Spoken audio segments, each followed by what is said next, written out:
give a synopsis of the case that we have? No? Maybe. Trying to pull this stuff up here still. There's the agenda. Yeah, so for years it looks like Lance Armstrong cheated and denied any substance use through his cycling. And he and his teammates all did it, but it seems like he was the leader of the whole process. So he kind of led them all down the wrong path as well. Right. And when anyone told the truth or indicated that he had done it, he would go after them pretty viciously and verbally. Right. And he finally admitted it, and he lost all of his victories and is banned from cycling. Serves him right. That's what happens, right? Like, that's the case, pretty much, it looks like. Yeah. That's what happens when you don't want to play by the rules and you just want to do it the way that you want to do it. You know, I was reading the Oprah thing, and the Oprah thing was saying she asked him, are you leaving? She asked him if you feel like he felt like, you know, it was possible to win the Tour de France without doping. And, you know, he basically said, no, not in my opinion. So, but if nobody doped, then everybody would be on an equal playing field, like is the idea. And then they'd be able to do that. But I think that Greg LeMond, he didn't participate, and he won. Yeah. So it can be done. Exactly. That's exactly it. It can be done. We can, you know, you can win and have things go the way you would like them to go, while still being honest and not doping. I was actually surprised to learn how they were doing the blood transfusions, that they were basically taking their own blood when they were doing well and spinning it out in a centrifuge. And then when they were feeling like their blood count was depleted, they'd inject themselves in for a boost to. I know. That was crazy. Yeah. Like, I didn't know how much went into cycling. Yeah, me either. There's a lot in there. I was surprised, like, by learning the team information that you know, so many people on the team are willing to basically fight for this guy to be at the very front and fight for somebody else's victory instead of them all working on their own victory. I thought that was very, very interesting. What did they call those guys? It started with a D. I have it down here somewhere.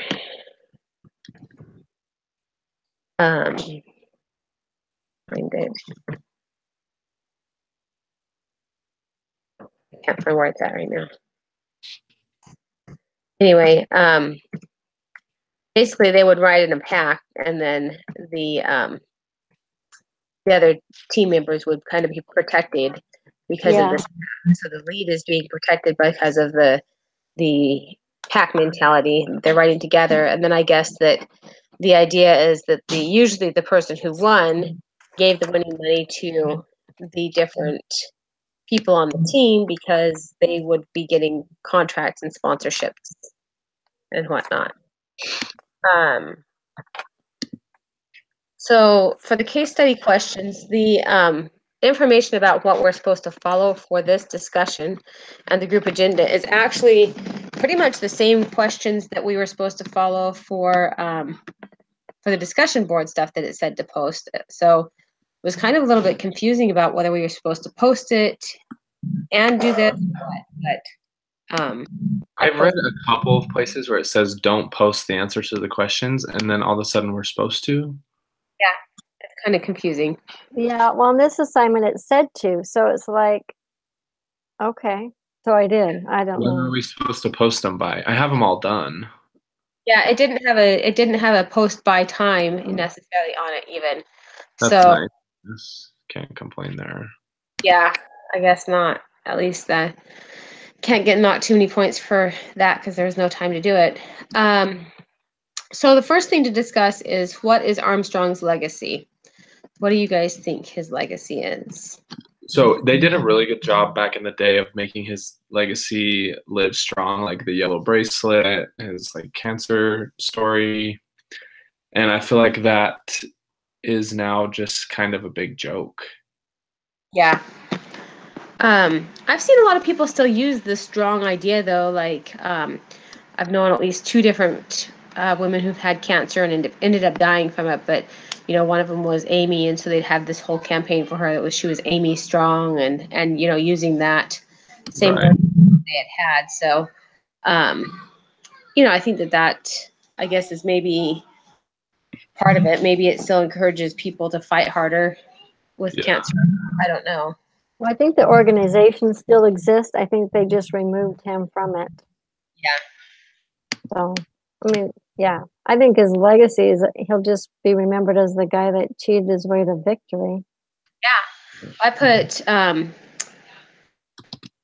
let's see, where's my actual writing? So I said, go ahead. No, you go ahead. I was going to say he will be thought of a man with little integrity. Absolutely. I will just read you what I wrote. I said, Armstrong's legacy is spattered with disloyalty and duplicity. He showed fans you have to cheat to win. There is no way to count total cost or number of those that suffered or continue to suffer from this diluted rationale. Additionally, I guess this is the cost of cheating. I don't know. Anyway, additionally, sponsors of winning teams paid big money to secure their advertising spot. Their public image was tarnished when the scandal was exposed. He also cheated those who didn't dope, like second place finishers Alex Zuhl and Jan Ulrich. They were beat by 7 minutes, 37 seconds, and 1 minute and 1 second, respectively. So that's just part of what his legacy is now. It's you can leave a positive legacy or a negative legacy. And I don't know what he's done to try and rebuild his image. Did you guys look anything up about what he's done to try and rebuild his image? I did not. Okay. That would be interesting to find out is what he's done to try and help rebuild, if anything, on his image. I like what you said about there's no way to count the total cost or number of those that suffered or continue to suffer from this diluted rationale. And I just feel like there's anyone who reads about him, like it was so good for a while until we found out he was doping. Like, oh, that's incredible. He won 7 in a row. He's amazing. He's an amazing athlete. And now to understand who he really was and what he did is huge. And it should be a big lesson learner for lots of kids. He'll be remembered as someone who cheated to win and how all his glory got taken away. Yeah. Well, yeah. If they actually get the whole story. The problem that we have with media and things is that people get part of the story frequently. So you've got kids are like, oh man, this dude won 7 times in a row. That's awesome. And they took his stuff away. They shouldn't have done that. Well, the whole story is that, there was an organization overseeing this. He was cheating and deceiving on the tests that they were doing to make sure that there was no doping. And it was a very calculated approach to it. It's not just like somebody came up and he's like, hey, why don't you try some steroids and see if this is going to make you feel better for this one race, they had a science of this. It was there, so. Had a huge process. When you read about it, they had it down. And and what really I think bothered me as much as the cheating and what he did was the way he would retaliate against people. He defamed people. He talked horribly about people that was spoke out against him. It's like, and all the while he was in the wrong. Yeah. It's like he could have ruined their lives publicly humiliating them for speaking the truth. So. Well, I don't know if I suppose if I was that person that was getting defamed, I would probably file a lawsuit for defamation of character. So I wonder if there is one.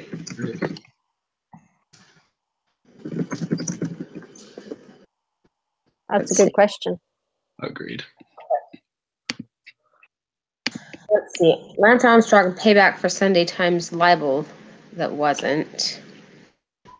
9 years ago, Armstrong sued the paper after it dared to run an article suggesting that he was using performance-enhancing drugs. Hold on, it's reloading. Oh, of course, it's with Forbes. It's not going to let me load the whole thing. Oh, there it did. Okay.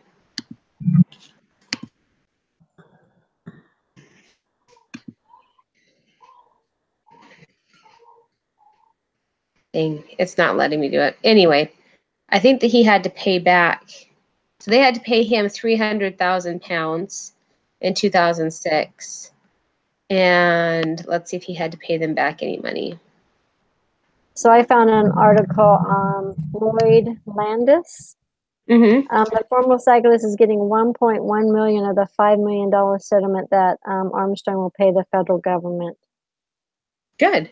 And it says Armstrong will also pay Landis another $1.65 million to help pay his legal bills in the case, which started in 2010 when Landis filed a civil complaint against Armstrong as a whistleblower for the federal government.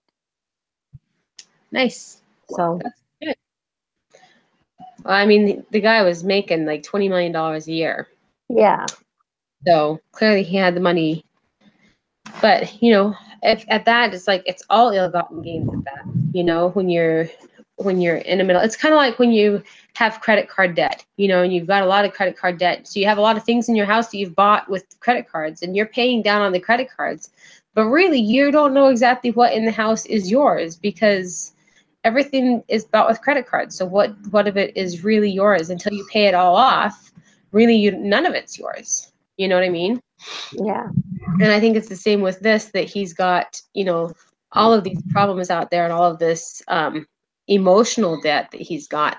And, you know, there really is no way for him to pay it off and be able to say, yes, these earnings that I have here are actually my earnings. Let's see. It says, I guess we talked about who suffered from his cheating and what their costs were. Do you guys have any other thoughts about who suffered from his cheating and the costs associated with it? I kind of did the same thing about you, like his competitors, his teammates, organizations that sponsored him, his family, and I think his fans suffered, as well as his nonprofit organization, because I'm sure they lost hundreds and thousands of dollars in donations. Yeah, I'm sure that they did, because they're like, well, you know, people just stopped donating, which is very unfortunate because the cancer research and cancer foundations can really help a lot of people. So, and then all those people didn't get any help. I mean, it's numerous. Yeah, it keeps going. When your impact, when your sphere of influence is that big, and you mess up, it goes to all of those people. You know, it's like if your sphere of influence is your house, your home, your kids, then okay, it goes to those people and maybe whoever they're in contact with for messing up. But when your sphere of influence touches that many things and that many people, that's a huge impact. I think it's a huge impact. Yeah. So it says, were the other writers, Hamilton, Landis, and those who testified, too loyal to Armstrong or not loyal enough?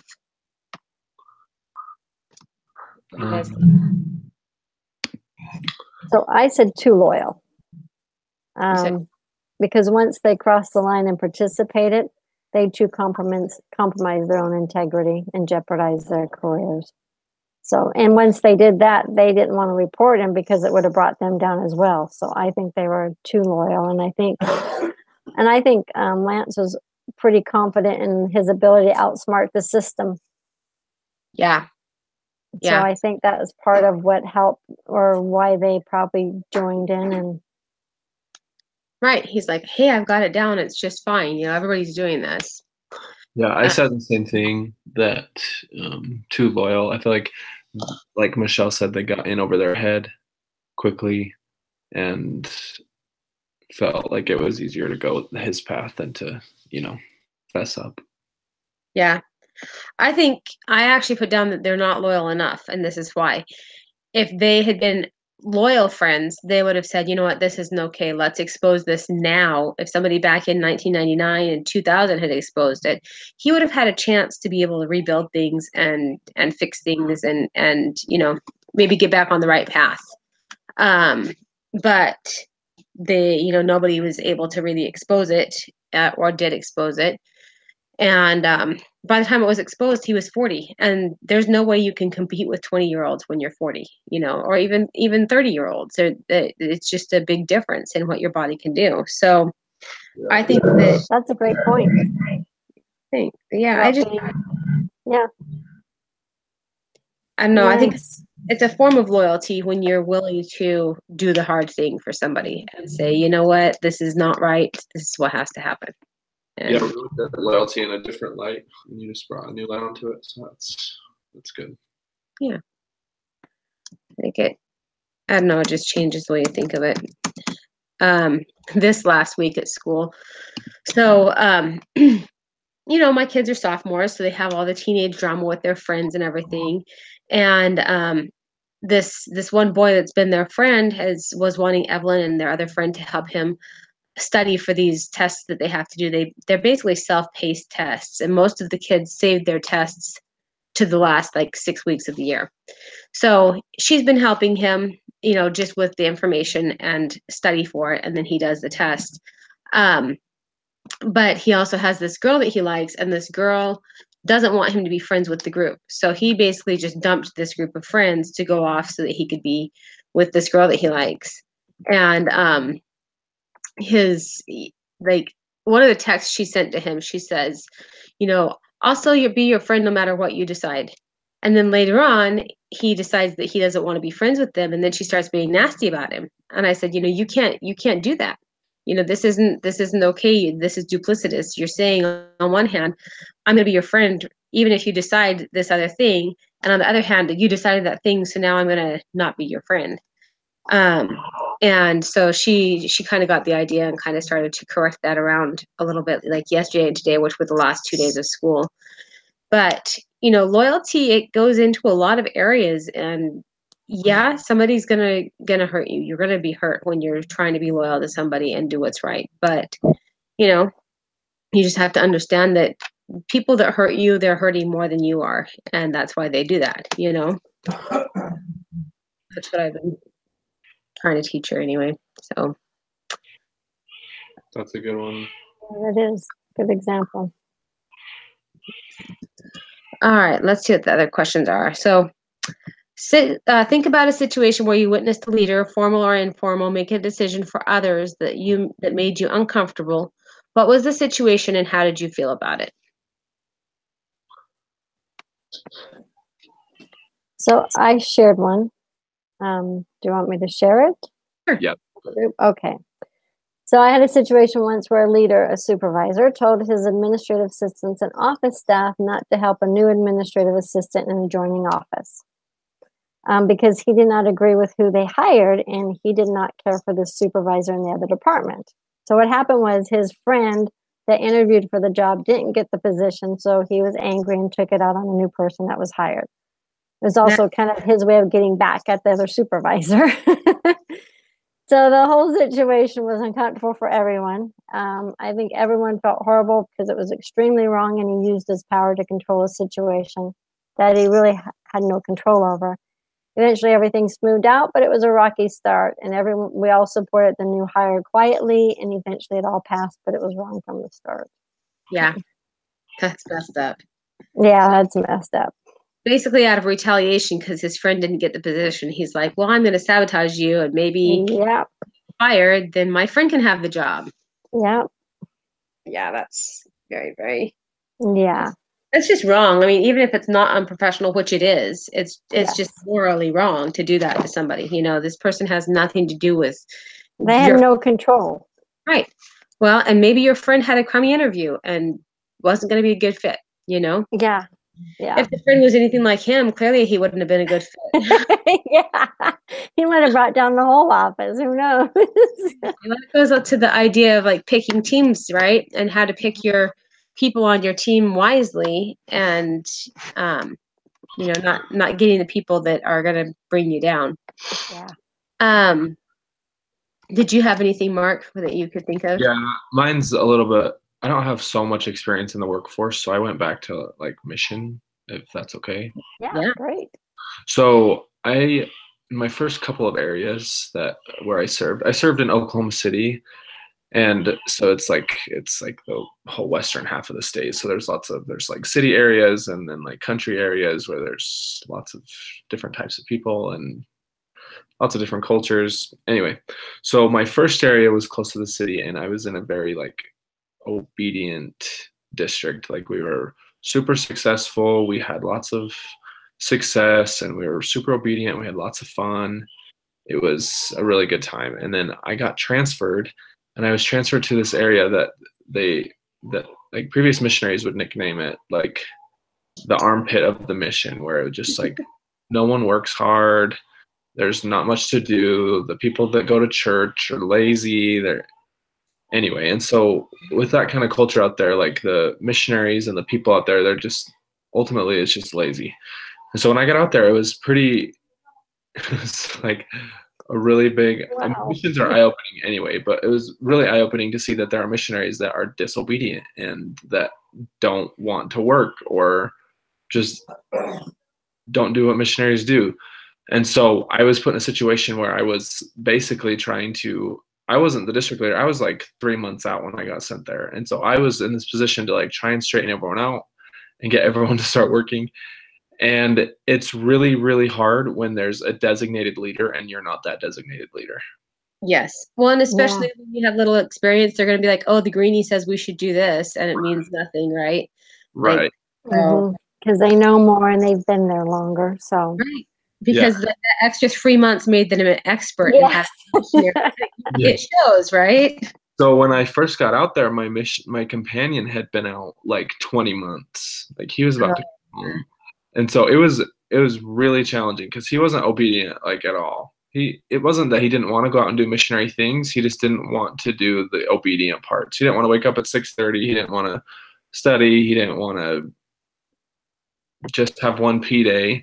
We would work, but he would do all the other things on the other days too. So it was just difficult. Anyway, so like with having a leader that was pretty like lax about stuff, it is super, super hard to be successful in whatever you're doing. And I feel like that's a good application to like the workplace. Like if you don't have a good leader telling you what to do, you're not going to be super, super successful. You can be successful in your own way. And I was successful in my own way. I did everything that I could, but there's only so much you can do when you're being drugged down. Yeah. Absolutely. Like that was, the missionaries just didn't want to do what it's supposed to do. He'd want to stay in bed and it was very hard for him. It was a very difficult time for him to have to go through that. I fortunately didn't really have to do that much. I guess I was more of probably the drag because I was sick for like 3 months of my mission and I couldn't do a bunch of stuff. But it wasn't that I didn't want to. I still got up at 6:30. I still got myself together and dressed. And where did you? New Jersey, Cherry Hill. Very cool. Yeah, it was a nice place. I love the East Coast. So, but it's like you get those areas and you get those companions that are just off in La La Land, and it's hard to handle that. Yeah. So what did you learn from that? Like, what would you do differently if you were thrown back into a situation like that? Well, I think what I ended up learning a lot there too, that I really had to lead by example, and I couldn't say much. And in a situation when when it's like 4.5 versus 1.5, I mean, there was another guy that was pretty obedient, but I mean, he was easily swayed. I'll give you an example of what I'm talking about so it's a little more clear. So there was this family in the ward that we were serving in, and the area was 3 different cities of about 10,000, and they were all about 20 miles apart, with the one in the middle being where the church was. And so it was 3 different areas, 3 sets of missionaries, and we rarely got fed. There was like 5 active families in each ward or in each town, and then just a few like dispersed all throughout the county. And anyways, it's kind of just it's a hard area. It's a difficult place to work because the good members don't necessarily live in your area, or the ones that feed you don't live in your area. So anyway, so there was one family that lived in a specific part of in the middle, and so we'd all go to their house on Saturday night. And my first time there, I'm like, we're going a really like long ways to stay for a 1 hour dinner. Like I was thinking that the whole time. I'm like, it's taking us almost an hour to get there. What are we gonna do the whole time? Like, this is gonna be in, we're gonna be out. I was like, I wasn't like that like Law of Moses missionary where I was like no fun, but like I wanted to, be obedient. Right. Anyway, we show up to this family's house at like 6, and they like start pulling out the games and like a buffet of food, which we were fine with that, but games and like all of their family was over, and it just turned into this big party. And I didn't know what to expect at first, because I was like, this is just way more than anything I've ever dealt with. And my first area was very like by the book. We only did 1 hour dinners, and we were in families' homes, and we did a lesson. And at this, it was like just a big free for all, like a big party. And so learning, I had to like, by the end of my time there, we were there for an hour and a half tops. We had a lesson, and we had appointments after, so that everyone had to go. And so it was more just leading by example and not saying much, to just, besides, yelling at it, not yelling, but like putting people in their place about something that they already know. It was more just being an example. Wow. Yeah. Good job. Yeah, good for you. That's a good thing it's a good example, and it's a good thing to remember. Like, sometimes you just have to do the best, and you're not going to make like total progress overnight. It's going to take time, like you saw, but that's a hard thing to comprehend as a missionary, but you're 100% right. You have to it's really not about perfection. It's about progress. That's right. Well, that's one thing, like, with working with Broughton and all of his IEPs. So the way an IEP is written is like you have areas that they have their challenges in, and then they write a goal for what they want them to develop for the year. And then they'll say like, okay, we want them to meet this goal with 80% accuracy, this much of the time or whatever. So it's really a very measured about saying, okay, how often do you expect that this is actually going to be able to happen the way you want it to? If you want him to keep his hands to himself, how often do you think that's going to happen in school? Like, it's not going to happen all day the first, year, 2 years actually for him, but eventually it did happen. But you kind of have to learn. That's one thing I've learned with him is understanding, like, you can make a goal or you can work towards something, but you have to take it in steps, and you have to be willing to accept setbacks and then to move forward. right. Very true. So, let's see what else is next. Think about a situation where you witnessed talented followers follow a leader into an uncomfortable or bad zone. What was the situation? What were the results? And did anyone object? That sounds a lot like your story, Mark. But yeah, and I have a little bit more to it, if you don't mind. Yeah. I'll just talk about really like briefly. So when I got there, the district leader was actually someone who I like really looked up to and thought was like a really great missionary. And I was like quite like stunned to know that he was letting all this like go on. And it wasn't necessarily that he was letting things go on. It was more like he was turning a blind eye. So like he just like, oh, this is what's always happened in this district. And that was really frustrating to me, because I always felt like from the time I got out there, I just felt like your district's just supposed to get more and more like tight knit and like more and more obedient, and you're just like constantly working on yourself. And it felt like this entire district had just plateaued. They're like, oh, we're good where we're at. We're just chilling. Like, we're not going up. We're not going down, which, it means they're going down. Anyway, and so I know this guy was talented. He's a great missionary, and he's one of my good friends now. When he left that district, he like pulled me aside and was like, I just want to thank you for like pushing the group and pushing our district back to where we needed to be. I want to apologize for not doing it myself as the district leader, and for not working hard. And I'm grateful for your example. And His story is not to like say I was an amazing missionary, but it just goes to show that when you do the little things, like you're gonna make more of a difference than you thought. And here I thought like he's just kind of plateauing or just spinning his wheels. He actually was taking into consideration what he really should be doing, and it showed by the end of our time there. It was no longer the armpit of the mission. It was a place where people were getting baptized, and the missionaries worked hard, and we had fun, and the members were involved. And I think those two questions are very similar because for me, it was the same answer. Yeah. Yeah. I think they're similar too. Did you have any thoughts on that, Michelle?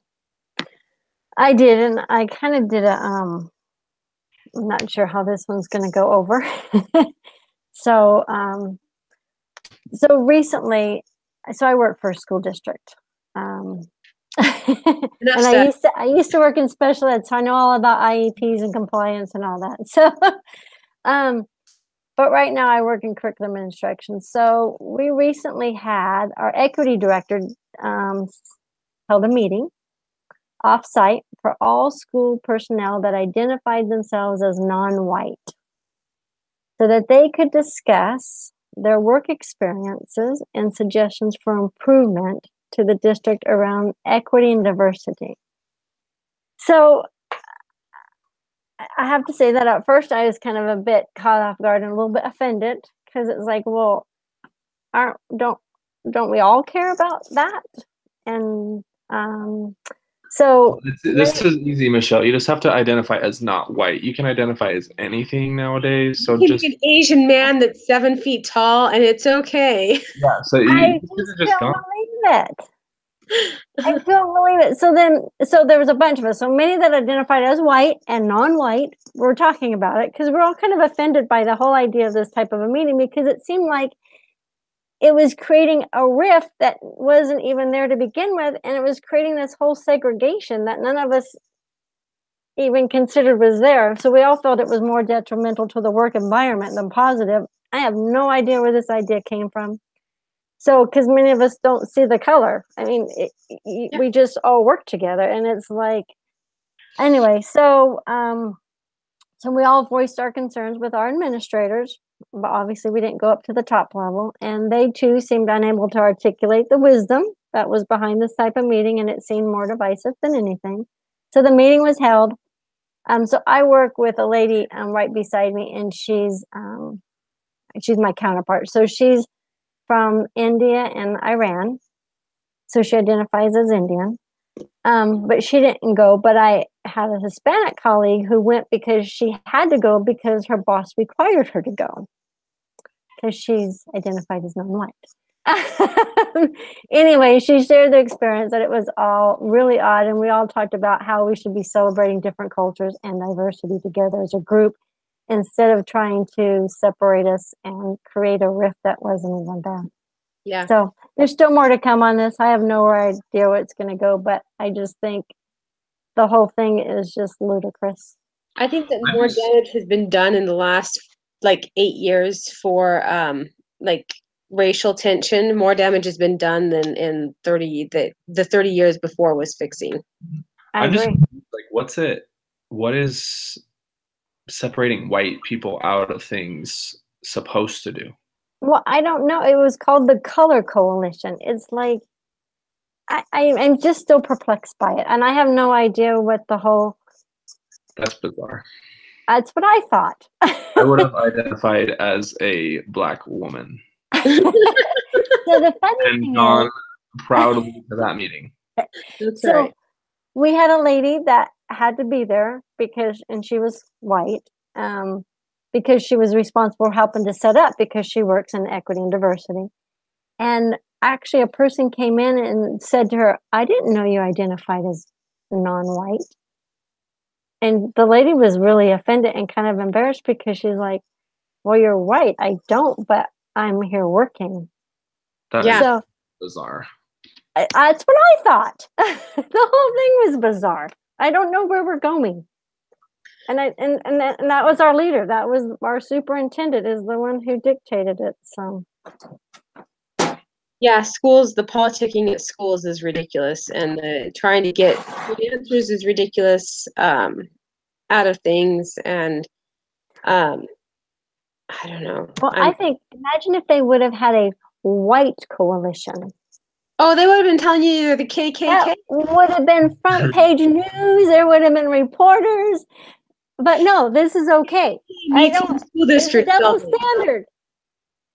Anyway, it is. Try to call like an all normal people meeting. See who shows up. I couldn't go to that one either. Yeah, you have to identify as normal. That might be a problem for a lot of people because no one's life is normal these days. Right. Right. Oh man. No, we had a problem with the kids' school. So their school is just a mess. I'm so glad they're not going back to this school next year. They've had several teachers leave. One of the teachers actually got fired because apparently she was selling drugs to the students. So she got fired. Yes. Yeah, isn't that nice? So wow. That was found out and she got fired, but the students were mad because they didn't know why she'd gotten fired and she didn't really get to say goodbye. So, and all the students really liked this person. So they were mad, and because it's run by a bunch of new age millennials, everybody has a voice at this school. Now, unless your voice happens to contradict whatever their opinion is, then you don't have a voice. So, anyway, the kids had this project to do for Spanish, and the Spanish teacher left before Memorial Day. And the school just got out today. So for the last 4 weeks, they've been having, instead of a Spanish teacher, they had their math teacher sitting in, or different other teachers sitting in, just to monitor the class. There was no teaching happening. And then the administrator, who is a native Spanish speaker, graded all of their final reports. That was a video presentation. She wasn't in the class. She wasn't helping create like what the class should have been taught. They had no help on pronunciation of things because, of course, the person in there with them doesn't speak Spanish. Wow. And we live in San Diego. How can you not find a Spanish speaker in San Diego? Come on, let's get real. So I emailed Evelyn had emailed the administrator several times and got nothing back. So I emailed the administrator last night and said, you know, I'm trying to understand the grades and why her score is so low on this project, and you know, what needs to be done to have this reevaluated. And she emails me back and she seriously asks me, was your concern was that the grade was too high or too low? I specifically said in there that the grade was too low, obviously. What parent have you ever met the emails and says, my student has too high? Really? I haven't heard that one before. I was so mad. So I emailed her back and I said, apparently I didn't make myself clear. And I reiterated a lot of things. And then I made like a very dumbed down bullet list, like we do for the case studies, of this thing, this thing, this thing, and this thing needs to be fixed. And I just said that, you know, I want a third party to regrade these assignments that has worked with my children on a daily basis. And as soon as you've selected that person, I'd like to have them contact me. But I felt like it was a discrimination thing because this is a Mexican lady. My kids are white. They're 25% Middle Eastern, but you can't tell. And so, you know, here's some white kids from, you know, their mom wants to get involved or whatever else. And so she marks them down because they can't pronounce things right. Now, if that was a Mexican child in a English class and they got marked down for not pronouncing things right, it would have been totally different, you know? So I wanted to call discrimination on it, but I haven't yet. But if I need to, I will, because it's definitely not over. Like Hispanic people that have been speaking English like their whole life, they still pronounce things wrong. Yeah. Well, even in her email, she had things that were, the syntax was incorrect. She said that they were working in the Spanish project instead of working on the Spanish project, you know, and some of her other things were off. So, you know, when you're a non-native speaker, you're going to get it wrong. That's how it goes. And this is first year Spanish. My kids have never had Spanish before. Yeah. So, you know, that's messed up. I was really unhappy. And, you know, this is, and their organization, it is an entire organization-wide flaw. Like you ask them to do something, you raise a concern, and it's totally brushed aside. It does not matter. Whatever your concern is, it doesn't even exist if it's not on their agenda. Steve met another parent that was, has a kindergartner at another one of their campuses, and they complained that there was a homeless person living on the campus. And the director of the entire school, she has 3 campuses she's over, she tells this father, oh, this person is fine. She's not hurting anybody, and she has a right to be there. How is it that a homeless person has a right to live on an elementary school campus, first of all? Second of all, we're in the middle of a hepatitis problem because of the homeless people, and you're going to have her on an elementary school campus. Like, you know. What's her background? I mean, is she allowed to be around kids? I mean, right. Like, has she been background checked? How do you know that she's okay? Exactly. Yeah, exactly. Probably her sister. That's right. I'm putting that down. What's her background? So yeah, there's organizational flaws throughout that particular organization, and it's like you can only fight so much when it's like the corruption ring in the bicycling. You can't fight the entire corruption ring as one person, especially when you have no voice. So at least once this is done and I have more of an understanding of what the outcome is, I intend to take to social media with lots of information about their school. And I'll be going on greatschools.com and giving a nice long review and anywhere else I can find to make my voice heard about this school. Yeah.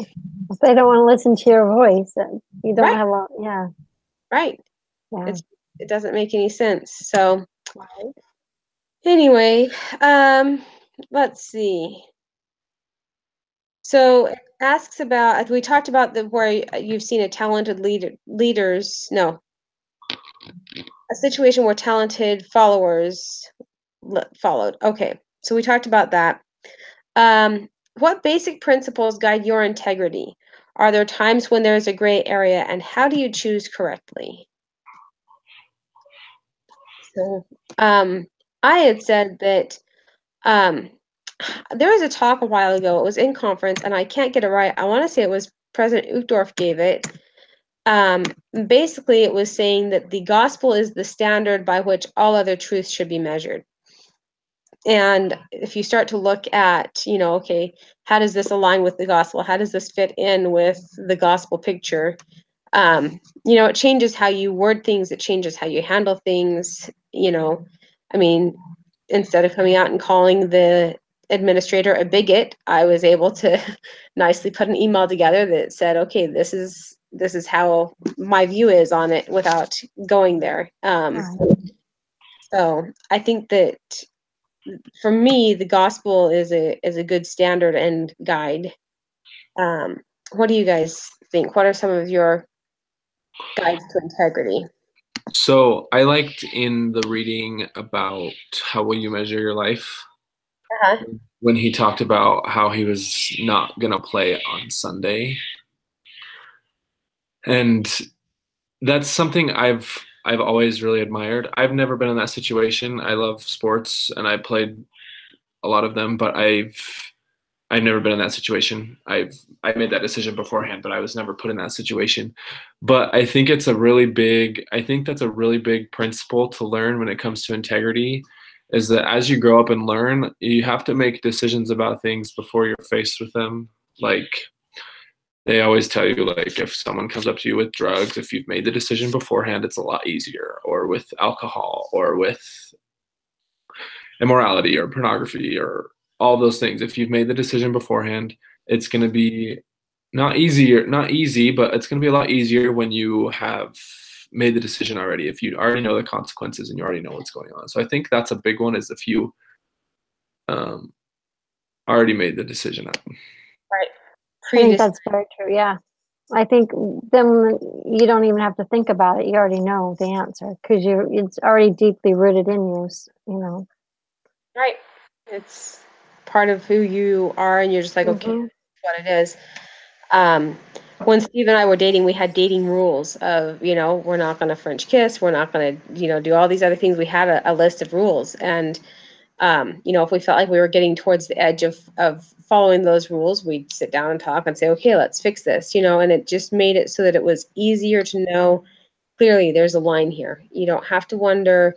You don't have to try and figure anything else out. There's just a line. Right. Yeah. That helped us. there was some other thought that I had. So it was asking if there are there times when there's a gray area. I don't really think there's times when there's a gray area of right and wrong. I think there's gray areas of how to proceed. You could proceed in lots of different ways, but I think that, there's not a gray area of right and wrong. What you're doing is either right or wrong. But you have to figure out the best way forward through that. What do you guys? I agree with him. I said, when unsure, pray for an answer and read the scriptures. And then I said, when in doubt, don't do it. Right. I agree. Yes. One thing I'd say about that is that it's a slippery slope. Once you've done one thing, it becomes easier to do another. And so I feel like that goes back to what you were saying, Chantel, about the line, and that's where it's a slippery slope in those situations where it's something like with marriage and loving someone, it's hard to like not cross the line because you do love them or you Right. are moving forward with them. But it is so huge that if you, like you said, like the gray area, but if you've made it up beforehand, you'll be good. Right. Sorry, I have to grab my power cord. My battery is screaming at me. Just a second.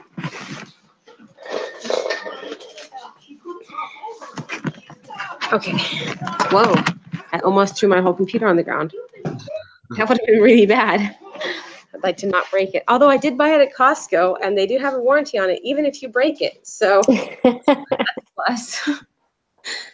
Yep. That's why I buy the extended warranties on things for when I do stupid stuff. Okay. 1 second.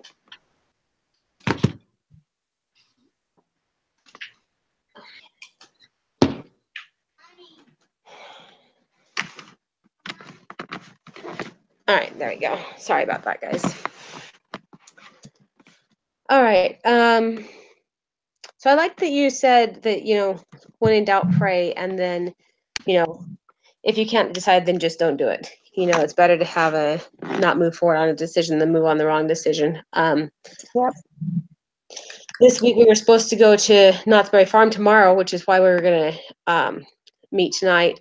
And every single time that I've gone to book the hotel, because we were going to stay overnight and then play on Friday and then come home, every time I've gone to book the hotel, I just have a bad feeling about it. And I'm just like I just couldn't bring myself to book it. I'm like, okay, maybe it's just other stuff. And so I was talking to Broughton about it today, and I love his little wisdom. He's like, well, why don't you pray about it? I said, okay, I'll pray about it. And so he was in my bathroom. I was here by the bed, and I just went ahead and prayed about it. And as I'm getting ready to pray, he says, pray to find out what it is, like why you need to not go, like what's stopping you. So I was praying about that, and I just the answer came really clear because the question was really clear. We just have a lot going on. We're supposed to be going, all of the kids are going to camp on Monday, and Steve is as well. So we've got all this stuff to get ready, and we've got schoolwork and all of these other things. And it's like, you just have to take something off the board. And so that needs to be one of the things, to be taken off and stuff. And of course, the older two kids are understanding. Janai's disappointed, but that's life, and that's what happens. We can't live to always please everything. You have to pick and choose. Do you want to go to camp or do you want to go to Knott's Berry Farm? You're not going to get to do both. Right. But I really too much. Yeah, exactly. But I appreciated Broughton's guidance on that, and his wisdom was just really cool to see his wisdom on that.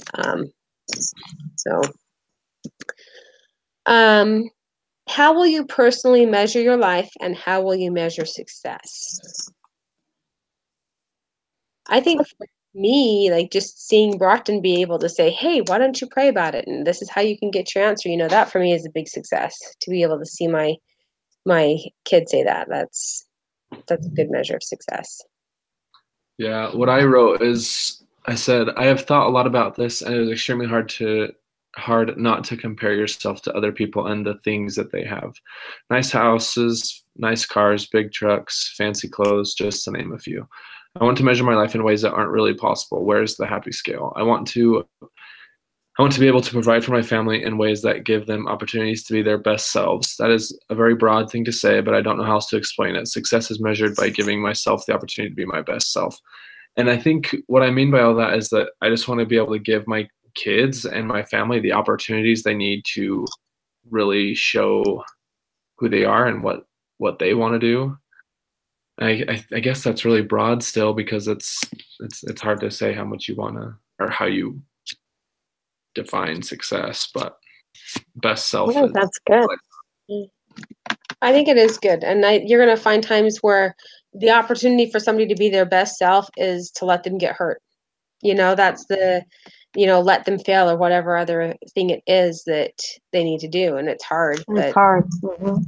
But you're right, because that's how they learn and grow. So right. My wife and I have been talking lately about how we obviously want to provide a living for our family, and we don't want to be bums on the street, but we've talked about how grateful we are that we don't have everything in the world. Like, it's like growing up, we didn't grow up in like super wealthy families, but we have some people that we know that just have, or someone in our family that they literally have everything they want. And it's not something that we don't want our kids to grow up in a home where they literally get everything they want. They have to work for Right. what they have. And I think that's a big thing for us.